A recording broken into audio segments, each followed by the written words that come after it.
Chapter 49, Part 1. "Why do we have to do this big to-do about my birthday?" asked Vivian. "You never even celebrated yours for years and years, and now we have to go to New York for a full 3 days for mine?" Gregory smiled. "You failed to tell me that last year was a birthday of significance for you, and if you were relying on my memory to do the math, I am sorry, but my brain is not quite as nimble as that, despite any recent improvements. No, we are going to do this up in a big way now." Vivian made a face. 50 is not something that any woman wants to throw jubilations about. Gregory kept his eyes on the road, but reached his hand over to touch hers as it rested on her lap. "But as we are a year behind, you have survived 50, and so that is worth celebrating, no? Lutece is said to be the finest restaurant around these days, so I decided nothing less would do." She sighed. "Gregory, I know you do everything you can to be gentle and tender with me, and to make it as easy as possible on me, but growing old beside you is going to take some courage." "Every love requires some courage," he told her simply. "Now sit back and enjoy the sights. Just beyond lies our suite at the Waldorf, and 3 days of celebration and gifts," he said. "You haven't gone out and bought me ridiculously lavish jewelry again, have you?" she wanted to know. He shuddered. "No. The unintended consequences of that purchase were such that I would never want to repeat them." She had to pinch herself sometimes to remind herself that this was not all just a dream, and that she had indeed won Gregory, and now he was hers to keep. The part of her that feared growing older worried about if things would always stay that way. But then another part of her realized that he would be free eventually anyways, once she passed on, a truth that he must realize as well. They never spoke on this subject, but she became increasingly aware that at least one reason why he was so patient with her and happily invested so much of his time and attention into their relationship was that for him it was not an either-or choice. He could give everything to her and still have other lifetimes after this one to do what else he wanted. In normal relationships, the everyday trade-offs and compromises between lovers always had the tinge of cost, with investment in the relationship coming at the expense of what one of the parties might want to do with that time for themselves in order to shape their own life into the one that they really wanted to live. It was easier for Gregory, though, wasn't it?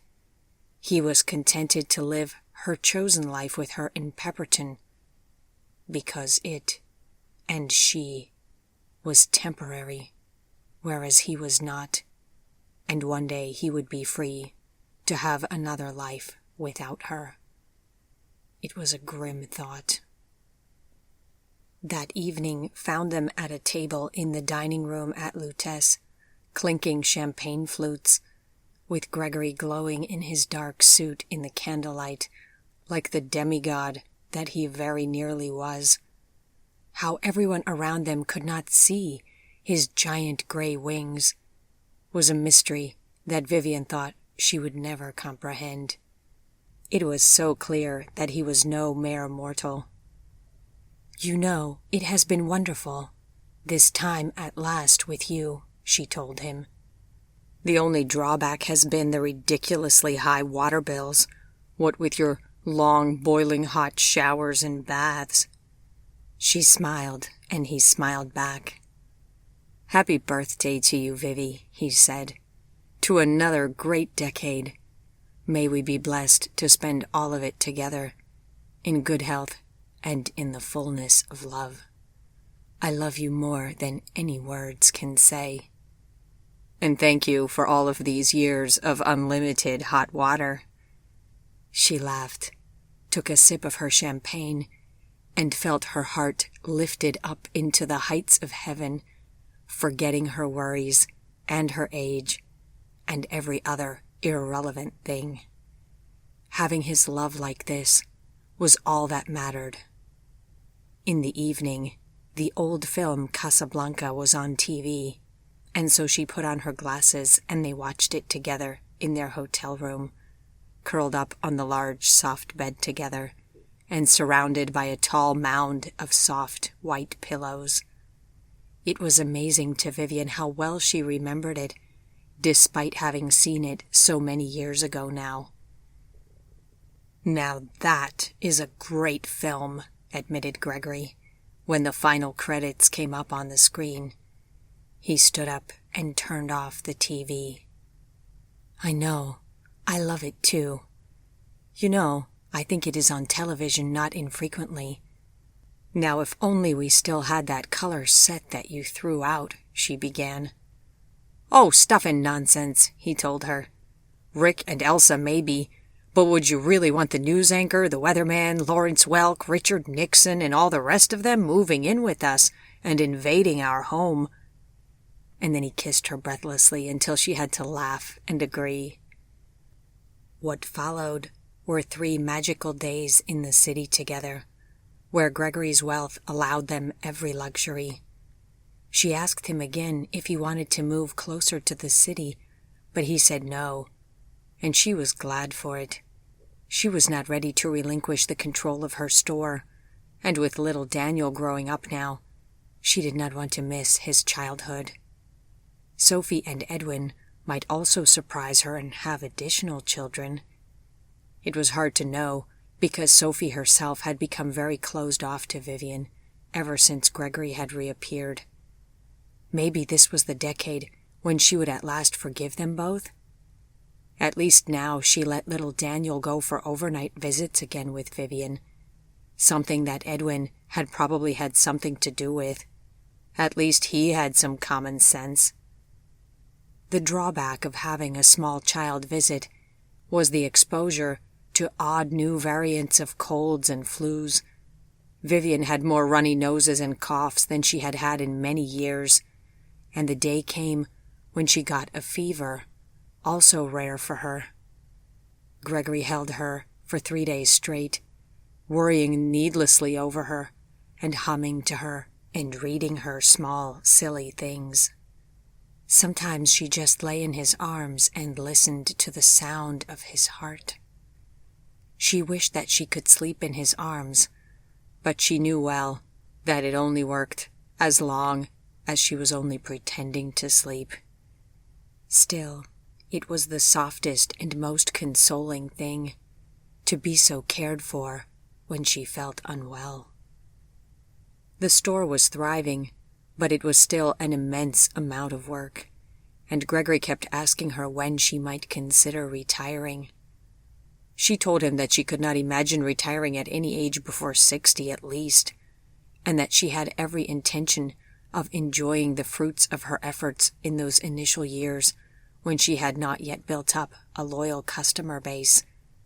Hadn't that been the point of serving in the garden club as well, to further invest in the health of her business? She was not about to let all of that go. So the weeks continued on in their busy way, but every morning and evening and Sunday, she was all his. They spent their evenings in good weather, riding Porphyro and Haide, or bicycling, or she would listen to Gregory play the piano for her. With years of practice, he had gotten quite good. They worked in the garden together, while whiskey crawled around between them and jumped on flying leaves and piles of pulled weeds. Gregory learned to make toast and to cook eggs. They watched many sunsets together and spent so many hours by the fireplace reading together that Vivian could hardly envision a week without such an evening in it. They played chess and honeymoon whist for kisses, sometimes abandoning the game midway so that they could give all of their attention to tender kissing instead. At her request, Gregory sang to her in his sweet, sweet voice, filling the living room with the ringing sound of his heart.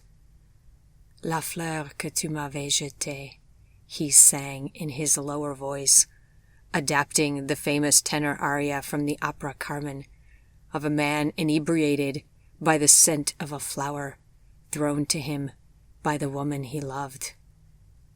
And I felt nothing within myself but a single desire, a single longing, a single hope, to see you once more, he sang. All you had to do was appear and give me a single glance. You took control of my entire being.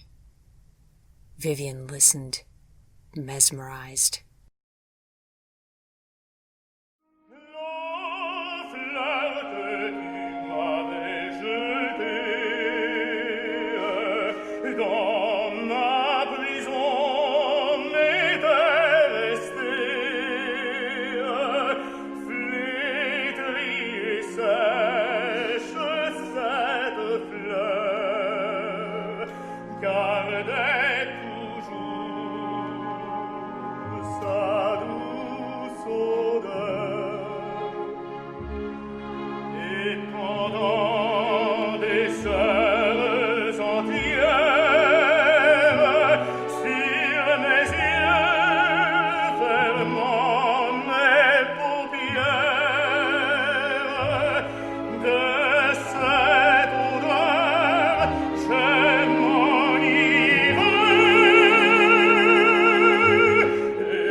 Occasionally, Gregory would exchange literature for some of their memories from his journal.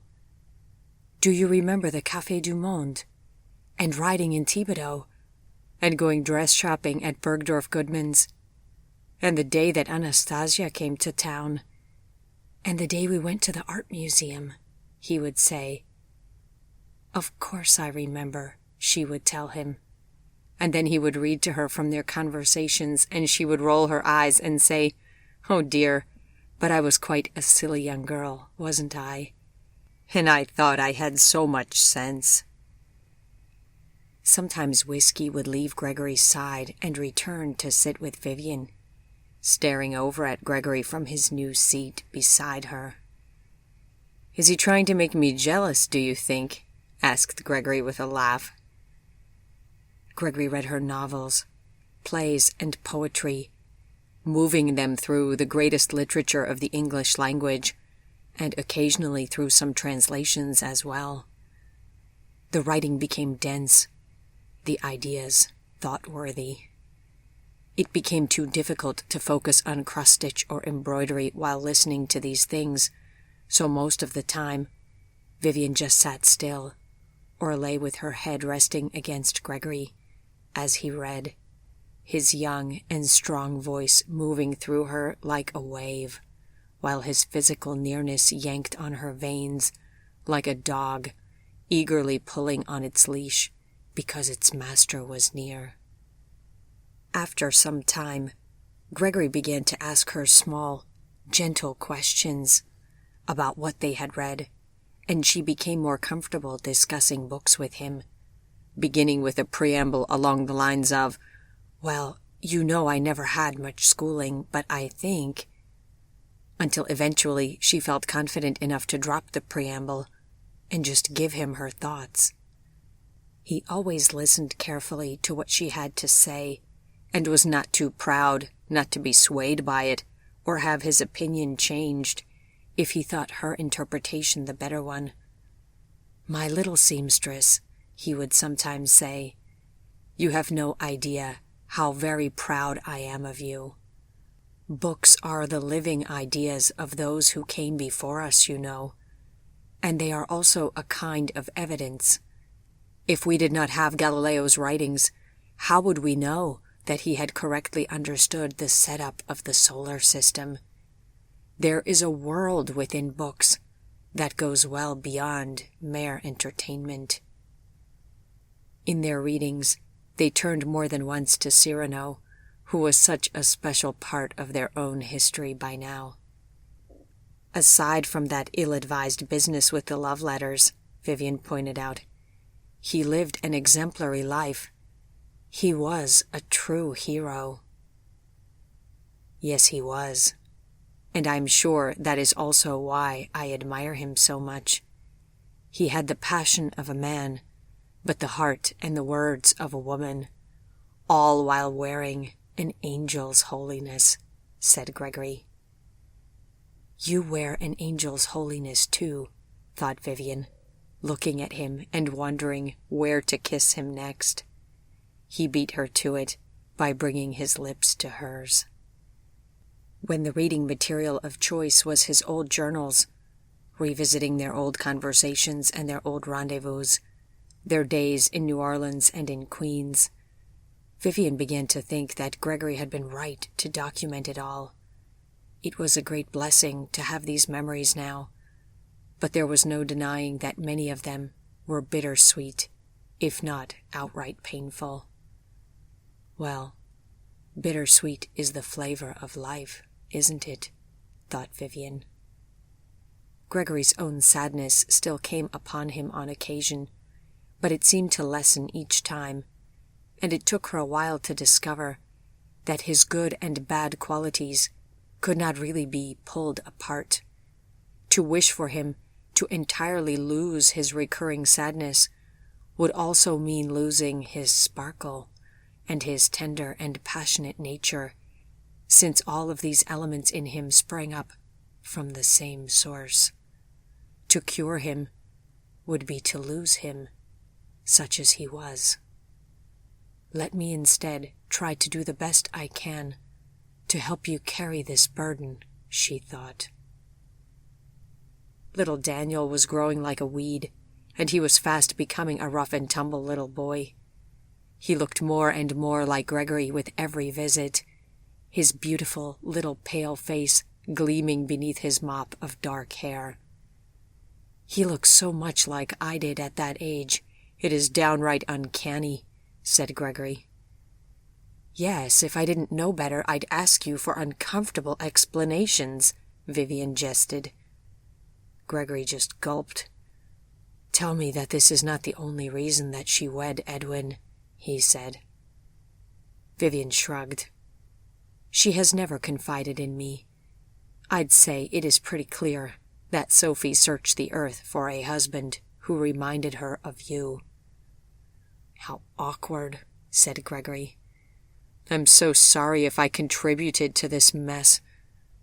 But as for little Daniel, he is perfect exactly as he is, she said, giving her grandson a kiss on the top of his small, warm, dark head as he sat at the kitchen table and crumbled his toast into small bits.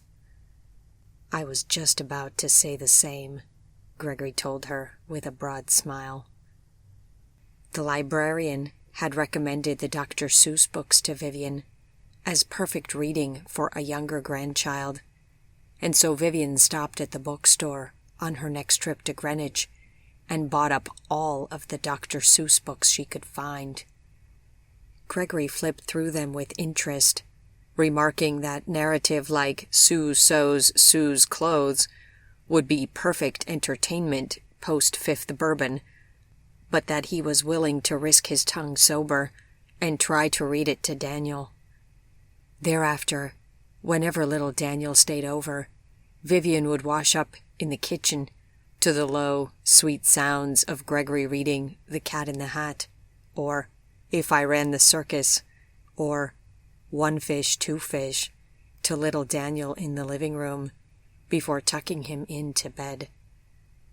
Whether out of precaution or because he knew Sophie would not approve of it, Gregory did not stay on the nights when Daniel stayed over. Sometimes he went to White Plains. In warmer weather, he stayed out of doors, and at other times he drove out to Hartford, Bridgeport, or New Haven. The closeness that Gregory and Daniel developed reminded Vivian of the way that they had all been when Sophie was little, and how very much Gregory had loved her little daughter. Would anything in the world be worth having if one had to give up having children? What would Vivian's own life be like without Sophie, and now without Daniel? It was easy to feel a tinge of jealousy every now and then for Gregory, who never knew a gray hair or a wrinkle or an instance of physical weakness or pain due to aging. But look at what he had had to give up. When little Daniel turned 4, the young Bradshaws made a trip to New York City so that Edwin and Sophie could attend a formal dinner where Edwin was to accept an award. Vivian and Gregory were only too happy to come along and watch over Daniel one afternoon and evening. "Where shall we take him?" asked Gregory. He had been showing Daniel how to roll his ball so as to topple the small liquor bottles that Gregory had pulled down from the in-room bar for him and had set up like billiard pins. "Well, somewhere out of here," said Vivian. "If any of those come open and he drinks them, we will have a whole lot of explaining to do." Gregory looked down from his great height at little Daniel and furrowed his beautiful dark brow. "Boys and girls sure are different at this age," he noted. "All he wants to do is throw or roll a ball back and forth. At this same age, I think Sophie was already trying to seduce me. Did I tell you about the morning when I found her wearing my necktie about her neck like a dark noose and insisting on doing up my shirt buttons?" "Why was your shirt unbuttoned?" asked Vivian. You had partly undressed me, I think." "Yes, now I remember. That is how it was," said Gregory, his dark eyes sparkling as he looked over at her, and a smile curved his beautiful mouth. Then he looked back down at Daniel. "You don't suppose he might like a ride on the carousel, do you? His mother used to love that." Daniel looked up questioningly. "Carousel. Merry-go-round," explained Gregory. "Go round! Go round!" Daniel cried. "By the looks of it, he has heard of it already," said Vivian. "Let's go, then." And they made their way over to Central Park and to the carousel line, with just a couple of decades separating them from the small girl with golden curls, jumping up and down impatiently in the line, now to the small, dark-haired boy straining against Gregory's arms in his attempts to leap onto the carousel horses while they were in motion. "Do you remember, Gregory?" Vivian asked him, wiping a few tears out of the corner of her eye. "Of course I remember, beloved," he told her softly. "Would that we were still—" "Now wait up, young man! You will tear off my suit sleeve like this!" cried Gregory, and then they were both rushing onto the carousel after Daniel, as he was at last allowed onto it. "Here we are, going around and around," thought Vivian. "All of life is just like this, isn't it? Time is a turning, twisting, fleeting thing. Didn't you learn this already long ago, Gregory?" She saw that he now had his hands firmly around Daniel, holding him in place on his chosen carousel horse, so she closed her eyes and let the ringing music and the whirling motion of the merry-go-round dull her senses with its dull inebriation. There was no way to stop the passage of time. The most that one could do was to hold on and try to enjoy the ride. With Gregory's Connecticut land purchase on her behalf, Vivian wanted to update her will once more, so they made a trip down to Greenwich, where the old secretary with the blue hair, set into its decorative mushroom shape, welcomed them. John Mackey came out to greet them and to usher them into his office, where he politely inquired as to how they were doing. It was clear, however, that he was uncomfortable in the presence of a creature as unnatural as Gregory, and that in turn made Vivian sad. Few and far between were the normal persons who could accept Gregory for what he was. Gregory's friends were far more tolerant of their relationship. It was a cold fact of life. After some initial discussion regarding the key change that Vivian planned to make to her will, John Mackey asked her if the two of them might speak together in private. This surprised her. She had nothing to say that could not be said in front of Gregory. Gregory, however, quickly stood up and excused himself before she could make any complaint. "What is it that you have to say to me, Mr. Mackey, that you feel you cannot say in front of Gregory?" she asked him.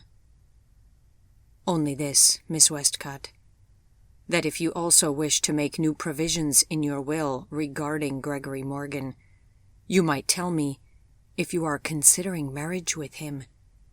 Pardon my speaking so plainly, but it would inevitably make the legal preparations different," said John Mackey. Vivian blushed. "I had not considered marrying again, Mr. Mackey. Not at my age, and certainly not at Gregory's age." The attorney nodded.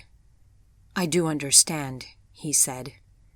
"In that case, I would put another idea before you, which is that if you wish to pave the way more easily to leaving him a larger portion of your estate, you might consider adopting him as your son." "As my what?" asked Vivian hollowly. "As your son," repeated John Mackey. "Oh, I could never do that." Vivian shuddered. "Why, even the thought of it. The only son I ever had I buried before he was ever born," she thought with heartache. "I can appreciate that your relationship with Mr. Morgan is, how shall we say, rather unique. But the law does not have any sort of structures that support such a relationship. There are only the known relationships of husband or son that the law would leave you to choose between. You don't have to act on anything right now, but it is something to consider, that is all. So I wanted to mention it to you in private." He looked across his desk at her. "Thank you, Mr. Mackey," she managed to say. She had not imagined that there could be a more awkward thought than becoming Gregory's bride at her advanced age, but the thought of legally becoming his mother, whatever the legal benefits might be, was far, far worse. They had arranged to have lunch with the attorney after the meeting was over, and as the meal came to its end, John Mackey reached into his suit pocket and pulled out a piece of folded paper. "This might interest you, Mr. Morgan," he said. "The Union and Confederate troops will be fighting each other all over again in a few months' time." "I beg your pardon?" asked Gregory. "My sister-in-law and her husband have moved to Pennsylvania and have become active in the budding reenactors movement. Apparently they have enough club participants by now to redo the Battle of Gettysburg, if on a miniature scale. Knowing my interest in American history, they have invited us to join them. Mrs. Mackey has no interest in such things, but I thought of you and have brought with me the flyer that they sent me. Perhaps you wish to go and give them some pointers on historical detail." The attorney smiled. "Good Lord, why would anyone want to relive such horrible, bloody days, even in pantomime?" asked Gregory. "Well, I think that to the reenactors, the events of those bygone days have taken on the patina of ancient history, when men did heroic deeds, and when their leaders were larger than life. I think it also has to do with respectful nostalgia for those fighting ancestors," said John Mackey. "You should at least visit and see what you think." "Oh, that will be the strangest experience I can imagine," said Gregory. unfolding the brochure and looking down at it. Vivian leaned in to take a look. "We could drive down to Philadelphia and stay there overnight, and then drive on the next day and arrive at Gettysburg," suggested Vivian. "It isn't far." "But it is far going into my past," said Gregory. "I don't know. We move forward by leaving our past behind, no?" "This would not be your past," John Mackey corrected him. "It would be an education of newer generations about what you lived through and experienced, so that an accurate understanding of this part of history can go into the future. This is not about reliving. It is ultimately about teaching." Gregory looked thoughtful. "Thank you, Mr. Mackey," he said at last, folding the paper back up and putting it into his pocket. "So," Vivian asked him on the drive home, "do you want to go to Gettysburg this summer?" "I don't know," he said. "I'm afraid it could be more painful than anything else." Nothing further was said on the subject for many months, but then before Christmas, Vivian discovered a local artisan who made knives and swords, and she placed an order with him for a replica Civil War saber for Gregory as a Christmas present.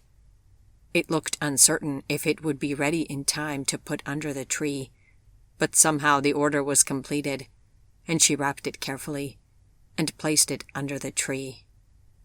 It was the least disguisable gift ever, but even so, Gregory was very surprised when he pulled off the wrapping paper and found the dark sheath and the brilliantly shining fresh steel blade within. "Oh, how marvelous!" he exclaimed. "It looks exactly like the saber that I once had. Well, it probably looks much better than the saber I used to have. How perfectly balanced the blade is." He deftly parried and cut through the empty air. "Please don't slice anything in half here in the living room," Vivian told him, sounding like his mother even to her own ears. "You can wear it at your side next summer when we go to Gettysburg." He looked over at her and raised his eyebrows. "So you have decided that we will go?" he asked. "I want to see it," she told him. "I want to understand you better, and to see this part of your life. Where else could I go to see it?" He set down the saber and took her in his arms. "Beloved, you already know everything about me that is important to know," he said tenderly. "Everything else is only minor details." Ferdinand came up to visit them and invited them for another springtime flying vacation to Florida, a trip that was often duplicated in the coming years. "Springtime in Florida? I realize you two are gentlemen of leisure," said Vivian, "but I'm a businesswoman with a store to run. I cannot be away in early spring." "I am offended by that," said Ferdinand, his sparkling eyes giving away that he was only pretend miffed. "I am gainfully employed on several legitimate cartography projects at the present time. It is only Morgan here who is truly living a life of leisure." "And I am entirely happy about it," Gregory told them both, grinning broadly. "So what do you say, Vivi? If we go just after Easter, can you get away then?" Reluctantly, Vivian agreed. It turned out to be a wonderful trip, full of a solid week of breathtaking sunsets, most of which she saw from within the circle of Gregory's embrace, resting with him on their high-up oceanfront balcony overlooking the beach. The only frightening part of the vacation was when the three of them went boating, and Vivian carelessly leaned too far over and fell with a splash into the cold ocean. She paddled fiercely, thrashing about as if her entire life depended on it, until she felt Gregory's arms close about her and pull her to safety. "That was exciting," commented Ferdinand blandly, Wherefore all the splashing?" "I cannot swim," said Vivian. "Cannot swim?" asked Ferdinand with surprise. "No." "Why? Are you going to make fun of me for that?" she asked, wrapping the large towel about herself that Gregory handed her. "I wouldn't make fun of you for that," said Gregory. "I myself only learned to swim recently. Well, within the past 15 years or so. You should learn. I can teach you." Vivian grimaced. The thought of getting into swimwear and having Gregory get into the water with her and teach her to swim made her itch all over. "I'm not sure about that," she said. "Someone else could teach you also," Gregory suggested modestly. "Perhaps a nice lady at the YMCA back home could teach you. I think you should try it. Swimming is a potentially life-saving skill." "Morgan is right," agreed Ferdinand. "Look, I will make you a deal, Vivi. If you sign up for swim lessons, I will drive us out to the Battle of Gettysburg this July," said Gregory with a grin. "What's this?" asked Ferdinand with surprise. "Have you acquired a time machine somewhere? And if yes, why go back to that?" "It is the reenactors acting out the battle," explained Vivian. "Ooh, how interesting," explained Ferdinand. "Do tell me how that goes. I have a young lady who might perhaps be interested in seeing such a spectacle." "You and your ladies," said Gregory, rolling his eyes. "You have yourself a deal," Vivian said. "I will take swimming lessons as long as you come to see the reenactors. You will love it, I'm sure of it. It sounds more like a parade or a fair than a grim battle." She and Gregory shook hands, and Ferdinand witnessed their contract. It only took Vivian a few months to learn how to swim, and by then it was time to book their rooms for their Gettysburg trip. She was certain that Gregory would enjoy seeing the Civil War fans in Pennsylvania, but she could not have anticipated with what enthusiasm he fell to speaking with everyone and explaining historical details to anyone who would listen. Under the guise of being a professor of history at the University of Connecticut, he gladly shared what he knew with one group of eager young people after another. "Why, I wasn't much older than you when when I became interested in the Civil War," she overheard him telling a teenage boy who was visiting the battlefield for the first time with his parents. "You see," she thought, "you do have a lot of value to share with others. To these people here, you are a treasure trove of information and kindly instruction. It would be wrong of me to keep such a resource to myself up in my living room in Pepperton." "It is amazing how much some of these people know about the war between the states," he told her. "Many of them know far more about it than anyone could have known back then. I was there as a participant, but many of these folks really have spent a lifetime studying this material academically. I'm in awe.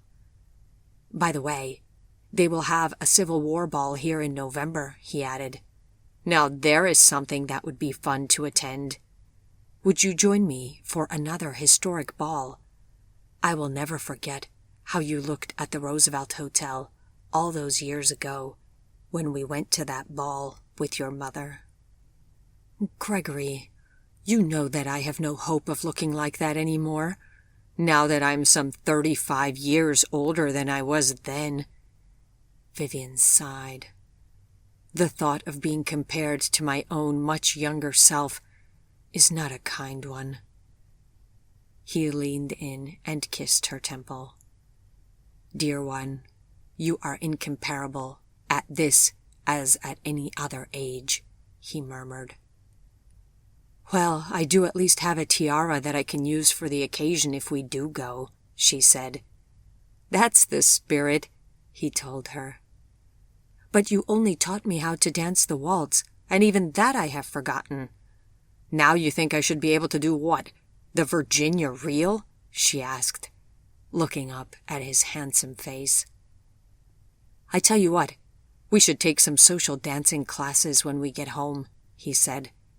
Then you would be ready for any ball, and we would also have a new hobby together. Plus, I would have another reason to hold you close. He took her in his arms and high-spiritedly twirled about with her, so that her toes barely touched the ground. Ballroom dancing ended up being a marvelous new hobby, just as Gregory had said, and it was something to do when horseback riding was not an option, but that he seemed to enjoy just as much. Gregory was an extremely talented and graceful dancer, with the only challenge being that he could not always remember the complicated choreography of steps that the course instructor forced upon them. Then he and Vivian collided with their fellow dancing partners, and they had to make apologies, but often he made them while struggling to suppress laughter. By the time the date for the Gettysburg Ball arrived, Vivian was dancing quite smoothly, and it was a wonderful evening. At least this one ended better than the last ball I attended with you, said Vivian, when they returned once more to their hotel room, and Gregory went to work pulling her many pins out of her hair. There was some unpleasantness the last time. Do you remember? No, I don't remember that, he said. I just remember that it was a dream come true to dance with you and to kiss your hand in the street in front of the hotel. But I agree that this ball has ended even better than that one, because now I get to have you come home with me, he said, moving his fingers through her hair, ostensibly to look for more pins, but Vivian suspected it was more simply out of sheer pleasure of the sensation. Their dancing ended up being a useful hobby for them in yet another way. Wolfgang and Dieter had begun a multi-year tradition of attending ball season in Vienna, going from ball to ball, and living it up as if it were still the 1800s. They invited Gregory and Vivian to join them. Oh, but who will watch the store? Worried Vivian. As it is, I am there less and less, and poor Elizabeth has to take on more and more. Wolf smiled. We wouldn't leave until after the Christmas holidays, and then we'll be away in January, when not much shop business takes place, at least not in my shop. Ferdinand will be keeping an eye on my store for a few weeks. Should I have him come up and watch over yours a bit as well, Frau Vivian? Asked Wolfgang Gerstner with a twinkle in his eye. Vivian sighed. I suppose he could be on hand to sell bouquets to the ladies in Gregory's fan base, who come into the store primarily to see him. Ferdinand might satisfy them just as well. Dieter chuckled. Oh, no. I am sorry to say, but there could be no replacement for Gregor. Those ladies will file complaints. Now, just a minute here, began Gregory, but everyone else laughed. So you will come with us then? Asked Dieter, turning to Vivian. Not even the garden will need any work yet. Please say yes, dearest, Gregory said softly. I have dreamed for a long time of showing you Europe. We can start with Vienna. Well, all right, if I can get the necessary arrangements made, agreed Vivian. And that was how they all ended up ringing in the new year, in full formal wear, in the Imperial Palace in Vienna, with a live orchestra playing into the early morning hours.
Vivian marveled at the amazing sights of Europe, at the buildings and the scenic vistas, at the strange foods in the restaurants, and at the German-speaking locals. Up until this time, the most exotic place she had been to was Alaska. But Alaska could not compare at all to a resplendent, cosmopolitan place like Vienna. They went everywhere and saw all of the sights, and in the evenings they went to restaurants or to balls or to the theater.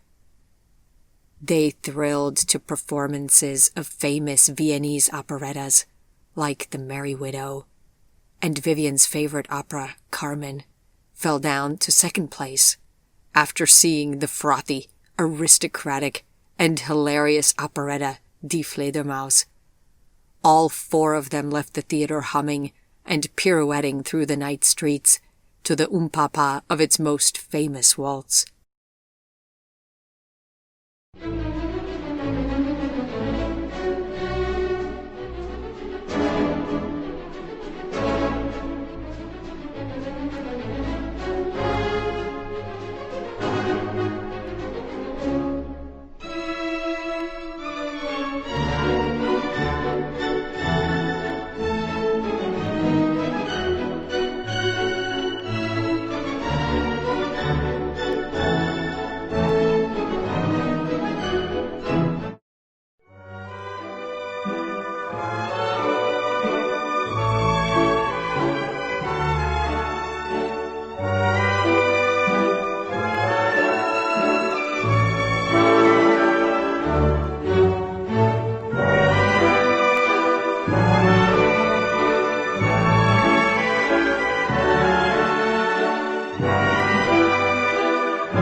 Glücklich ist, wer vergisst, was doch nicht zu ändern ist, sang Dieter. It means happy is he who forgets that which cannot be changed anyways, Gregory translated for Vivian. Well, that certainly sounds like it describes good advice for you, Gregor, noted Wolfgang Gerstner. If you don't tell anyone it's about me, I won't tell anyone that I saw you tapping your foot and laughing your head off and thoroughly enjoying the performance, retorted Gregory. This has to be the schmaltziest schmaltz ever allowed on stage. Cyrano looks like high art compared to this. Ha ha, laughed Dieter. Now you have what you deserve, Wolfgang. Well noted, Gregor. Everyone likes schmaltz, said Vivian. As a cousin of sweet whipped cream, it is obviously the best artistic ingredient that there is. I'm not going to disagree with that, said Gregory happily. Vivian loved being on Gregory's arm, or in lively, flattering conversation with Dieter, or in discussion with Wolfgang on books that she had read with Gregory. To be the only woman on vacation with three gentlemen was fun. Whenever Gregory had to be away from her for any reason, one of the others would gallantly take up his place and sit with her and keep her company. She had the opportunity to get to know Wolfgang far better than at any other time before this, and he was not the humorless, strict ogre that she had once thought him to be. Here in his old home country, he seemed always in good humor, and the adoration in which Dieter held him was apparent in Dieter's every gaze. Did Gregory look at her like this too? Vivian wondered. They took a cold and windy cruise down the Danube River and saw beautiful rural countryside that was unlike anything Vivian had ever seen, in the north or the south. Their boat pulled up in a city called Bratislava, with an imposing castle on a hill overlooking the river, and Wolfgang got tears in his eyes. The one that Wolf once really loved lived here, explained Gregory in a low voice. Do you want some time alone? Dieter asked Wolfgang solicitously. And then later, after they were back on the boat, Vivian overheard him sitting with his friend and saying, "Tell me about him. What was he like? What drew you together? What did you most admire about him?" Tears came to Vivian's eyes.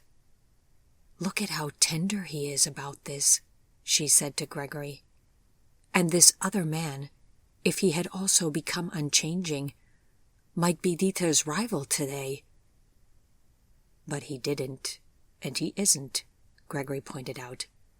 "And Dieter realizes that he has nothing at all to lose today by being kind." It was a small but powerful glimpse into Dieter and Wolfgang's private world, and it impressed itself deeply upon Vivian's mind. They came back to Vienna and attended another ball, with Vivian dressed up in a new and elegant hoop gown and spinning across the dance floor in Gregory's arms, just like the Emperor and Empress must have done when they danced here together. The magic of Vivian's youth seemed a visible shimmer that she could just spy out of the corners of her eyes. They ended the night with a bracing pre-dawn horse-driven coach ride through the twinkling, cold, sleeping city. "You never told me the world had something this marvelous in it," she told Gregory later, fiercely hugging his chest as they stood at the window of their room at the Hotel Imperial and looked out onto the dark, lamplit street in front of them. She was dressed in a heavy white hotel bathrobe and had just come out of the bath. He put his arms around her. "You never asked," he said with a smile. You smell like a particularly expensive bar of soap." "I wish I knew what all of the people in the street are saying. Do you understand them?" she asked him. "Sometimes. My German has never been very good," he told her. "We should learn together.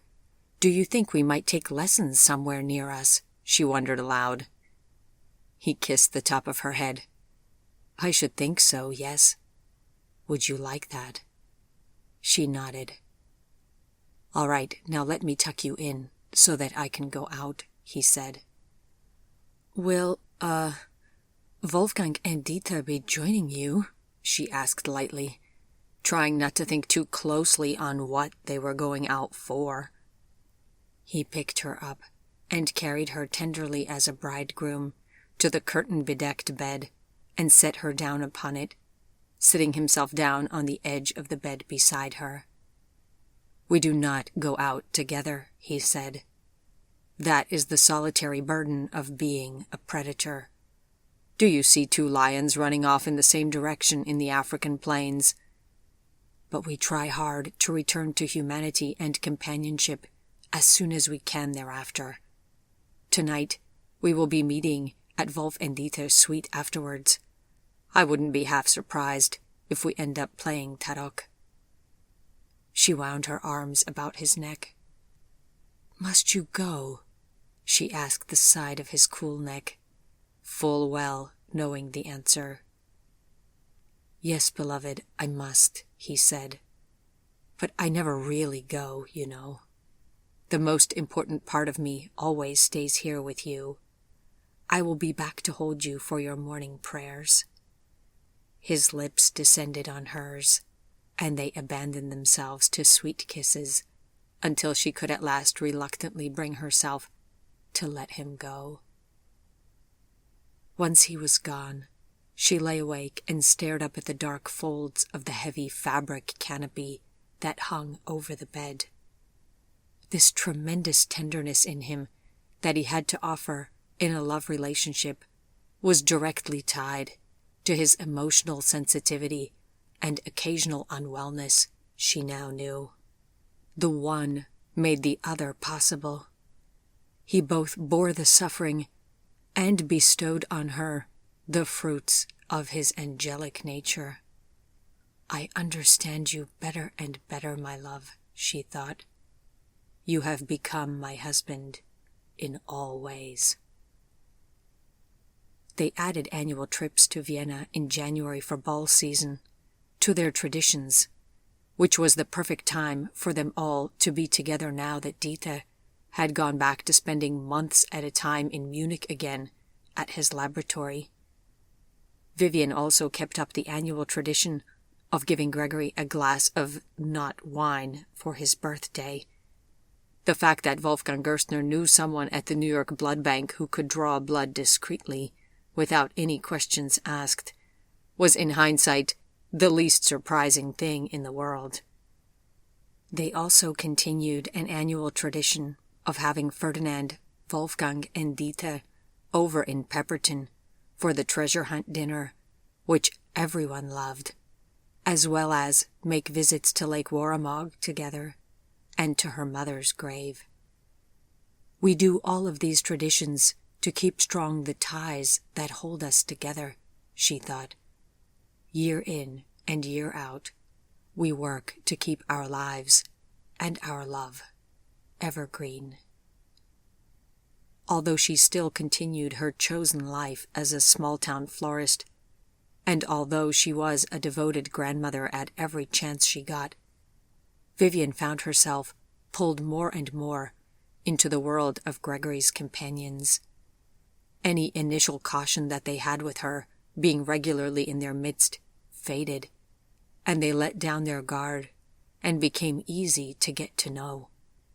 Dieter invited Vivian and Gregory to White Plains for a formal dinner, which consisted of a private meal cooked just for her by a professional chef from New York. Dieter and Wolfgang's house was so stylish that Vivian knew just by looking at it that this was the most elegant residence she had ever been in. It made Sarah Linda Greavy's home look like a stumbling imitation of fine design, and it made Vivian's own house look like a camping cabin. How Gregory could have friends who lived like this, while Gregory himself had been contented to live in a small hovel of an apartment in New York, was mind-boggling. She thought, not for the first time, of how Gregory would live once he was on his own again, after she passed on. Hopefully, he would have the sense to finally invest in a nice home for himself. Wolfgang's book repair store in White Plains looked very much like the old store in New Orleans had, with the key difference that now Vivian and Wolfgang sat together in the shop office and talked about their businesses together. He shared many of the same challenges that she faced as a business owner, and he shared much good advice with her. Frau Vivian is an extremely bright businesswoman, she overheard Wolfgang say to Gregory, and it made her swell with pride. The next day, Wolfgang took her and Gregory to see the Morgan Library, where he made fun of Gregory for being a rather poor Morgan family member compared to this one, and then he agitated the security overseers by constantly leaning in far too closely to look at every aging volume, to study its binding, and to see if it was a book that had once passed through his own hands for resale or for repairs. Vivian was impressed with how many books he personally recognized, like old friends, and which ones Wolfgang said that he had himself sold to this Morgan's representatives. It made Vivian wonder why Wolfgang did not want to have a library like that for himself. Certainly, he could have done so if he had wanted to. The next evening, Dieter drove them all into the city to meet up with Ferdinand at the Austrian Institute.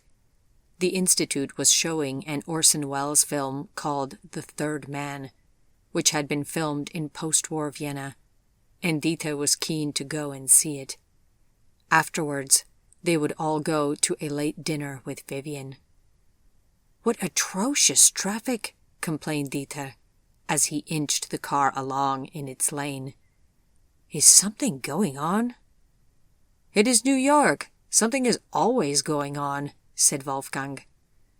"What do you think it is?" asked Vivian. It was not until they got to the vicinity of Madison Square Garden that the mystery was solved. "Incredible! It is a crowd gathering for a Frank Sinatra concert!" cried Gregory. Start spreading the news.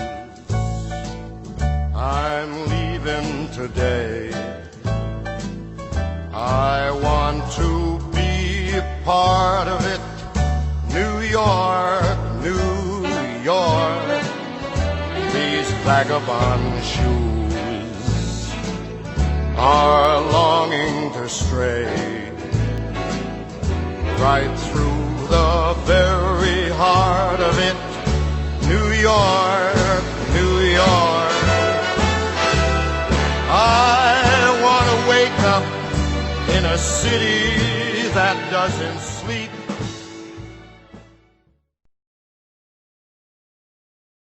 That man is still going strong? I really do think he means to outlive us all. Frank Cilantro? Who is this Frank Cilantro? Asked Wolfgang, clearly puzzled. Ha, Frank Cilantro, das ist aber witzig, chortled Ferdinand. He must sing duets with Elvis Parsley, nein? That made Vivian burst into laughter. It's Frank Sinatra, Wolf, and he is the adored troubadour of an entire generation, or two, or three, of American women. He is a popular singer, explained Gregory. Ach so, I have never heard of him, admitted Wolf. That is the single strangest and most incredible thing about you yet, Wolf, laughed Gregory. To have been able to live in this country for the last 40 years and to not have heard of Frank Sinatra, well, it is extraordinary. I wonder how old Frank is now. He is timeless, said Vivian, smiling. As are you, Frau Vivian. As are you, Dita told her warmly. Sure, thought Vivian, but stopping the harsh advance of time was not without its efforts. Once she saw herself in a bathing suit, she knew that she could not leave things as they were. She went to the library and read up about various exercises that she should undertake to develop her strength and her muscles. There was a trainer at the YMCA who helped her interpret some of the various drawings of stretches and exercises, and Vivian went to exercise with him a few times, until the day that it stormed heavily, and Gregory came to pick her up so that she would not have to drive back in the poor weather. The young trainer took one look at Gregory, blushed, and stopped asking Vivian what had motivated her to want to get into better shape. She did not feel comfortable to come back after that, but she kept up a rigorous exercise regimen at home. She did not want to speak to Gregory about it, and was extremely private about her exercise time. These creatures that never aged and never fell ill and never slowed down or weakened, what did they know about anything? Gregory claimed he did not care what she looked like, but she knew how much he adored beauty, and more than once in recent years she had caught him casting an appreciative, if unpremeditated and innocently motivated glance at a young waitress. On one occasion she had caught him at it, and he had flushed with guilt. Forgive me, Vivian. I did not mean anything by it. It is sometimes hard for me to remember that I am not that same man anymore, who spent years and years admiring every shapely woman who crossed his path. But even then, it was only platonically, and you know no one means anything to my heart except you, he said quickly. I am embarrassed at how easily I am impressed by beauty, and have long taken it as a sign of my immaturity and weakness as a person.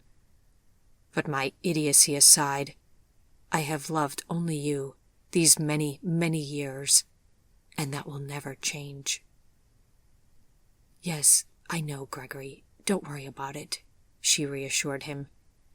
But it did take a bite out of her confidence, and then some bitterness seeped in through the wound. His own attitude, however, never changed. He beat gentlemen waiters from their table with a ferocity that remained unchanged from their days in New Orleans together, in the time between the two wars. I realize how foolish this is, but I cannot stand having anyone else do anything for you, he admitted. If you need something, I want to do it for you. This is why I detest all waiters when I'm out in a restaurant with you. I don't even much like the idea of other men looking at you, because then I imagine them to feel for you what I feel for you, and that is unacceptable to me. Vivian graciously let pass any comments on his double standard. Even now? She merely asked him sadly. Even now. Always. I suppose you could call it possessive jealousy, and I tell myself that it honors you for me to feel it, so I do not try to suppress it, he said. Possessive jealousy hardly sounds like something that your guru would be in favor of, she pointed out. Well, he couldn't possibly know everything, could he? He never knew you, said Gregory, taking her hand across the restaurant table and lightly kissing her fingers. Back home, Gregory and Vivian took up German lessons, which were far easier for her than they were for him with his lousy memory. By next Christmas, Vivian welcomed Wolfgang and Dieter to their house with a few simple phrases in German. "You never cease to amaze me, Frau Vivian," cried Dieter. Wolfgang just shook his head in happy disbelief. "I never thought that I would one day be speaking in German with you," he said, and then he asked her a few easy questions in German. Quite quickly, she had in her arsenal the basic conversation that she needed to enhance their annual visits to Viennese hotels and restaurants and tourist attractions. Their next ball season was the best one ever.